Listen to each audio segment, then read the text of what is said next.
வணக்கம் நண்பர்களே, முக்கிய செய்திகளை இந்த பதிவில் பார்க்க போகிறோம். 29ஆம் தேதி மாலை 7 மணிக்கு மேலே பல கருத்து கணிப்பு முடிவுகள் வெளிவந்துச்சு. எக்ஸிட் போல் ரிசல்ட்டு எல்லாத்த பற்றியும் நம்ம பேசிட்டோம். நேற்று பிரபலமான டுடேஸ் சாணக்கியா இருக்காங்களே, அவங்களுடைய எக்ஸிட் போல் ரிசல்ட்டை வெளியிட்டிருக்காங்க. அதையும் நான் ஷேர் பண்ணிடுறேன். அவங்க என்ன சொல்லியிருக்காங்கன்னா, வெஸ்ட் பெங்காலில் பிஜேபி சர்க்கார் தாங்க அப்படின்னு அடித்து சொல்லியிருக்காங்க. 192 தொகுதிகளை பிஜேபி ஜெயிப்பாங்களாம். மெஜாரிட்டி எவ்வளோ வெஸ்ட் பெங்காலில்? 148.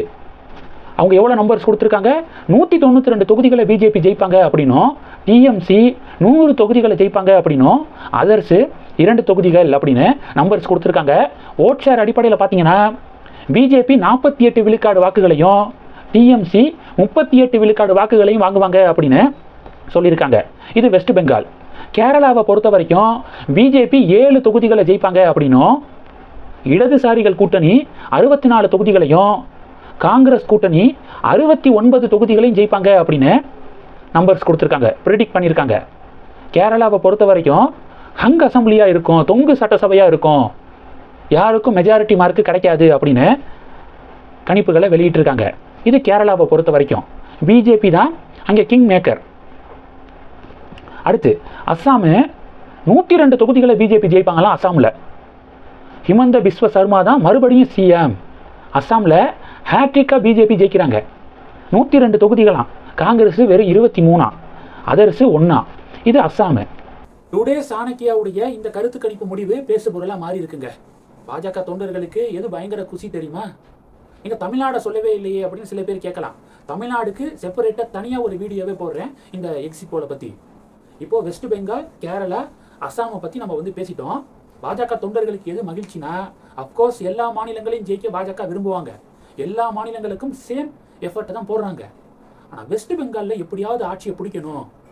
ஏன்னா லாஸ்ட் 15 இயர்ஸு பாவங்க வெஸ்ட் பெங்காலில் இருக்கக்கூடிய பாஜக சப்போர்ட்டர்ஸு பாஜகவுக்கு சப்போர்ட் பண்ணுறாங்க அப்படின்னு தெரிஞ்சால் டிஎம்சி நிர்வாகிகள் பிரச்சனை பண்ணுறது, நிம்மதியாக வாழ விடுறது கிடையாது பாஜக தொண்டர்களை. எவ்வளவு உயிர் தியாகங்களை பாஜக வெஸ்ட் பெங்கால் பிஜேபி பண்ணியிருக்காங்க தெரியுமா? அவ்வளவு சிரமப்பட்டு கஷ்டப்பட்டு படிப்படியாக கட்சி வளர்ந்து 2016 எத்தனை தொகுதிகளை ஜெயிச்சாங்க தெரியுமா? எனக்கு தெரிஞ்சு 3 தொகுதிகளை ஜெயிச்சாங்கன்னு நினைக்கிறேன் வெஸ்ட் பெங்காலில் பிஜேபி. 2021 77 தொகுதிகள், 2026 192 ஜெயிப்பாங்க அப்படின்னு சர்வே முடிவு வந்திருக்கு. இது ஒரு 10 இயர்ஸ் கேப்பில் நடந்த டிரான்ஸ்ஃபர்மேஷன். சொல்கிறதுக்கு ஈஸியாக இருக்கும். அந்த 10 வருஷம் பாஜக தொண்டர்களுடைய உழைப்பு, மமதா பானர்ஜியுடைய அந்த அதிகாரத்துக்கு மத்தியில் கட்சியை வளர்க்க எவ்வளவு கஷ்டப்பட்டிருக்காங்க தெரியுமா? இது எல்லாத்தையும் தாண்டி பார்டர் ஸ்டேட்டு வெஸ்ட் பெங்கால். பங்களாதேஷ்லேருந்து சட்ட விரோதமாக வெஸ்ட் பெங்கால் வழியாக இந்தியாவுக்குள்ள பலர் ஊடுருவுறாங்க. இப்போ வரைக்கும் அந்த பிரச்சனை இருக்கு. இப்போ கூட பாருங்க, வெஸ்ட் பெங்காலில் பிஜேபி ஆட்சி வரப்போகுது அப்படிங்கிற சர்வே முடிவுகள் வந்துருக்குல்ல 1 by 1. இதை கேள்விப்பட்ட உடனேயே பங்களாதேஷ் எம்பி பங்களாதேஷ் பாராளுமன்றத்தில் கதறி இருக்காரு.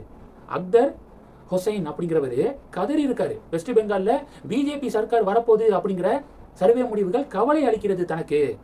சட்டவிரோத குடியேறிகள் திருப்பி அனுப்பப்படலாம், இது ஒரு நெருக்கடியை நமக்கு உருவாக்கக்கூடும் அப்படின்னு பங்களாதேஷ் எம்பி பாராளுமன்றத்தில் புலம்பிருக்காரு.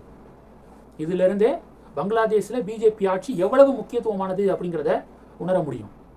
அதனால கவுண்டிங் டே அப்போ, எலெக்ஷன் ரிசல்ட் அப்போ அஃப்கோர்ஸ் பிஜேபி எந்தெந்த மாநிலங்களில் எவ்வளோ சீட்டு வாங்கியிருக்காங்க அப்படிங்கிற பார்வை தான் நமக்கு இருக்கும்.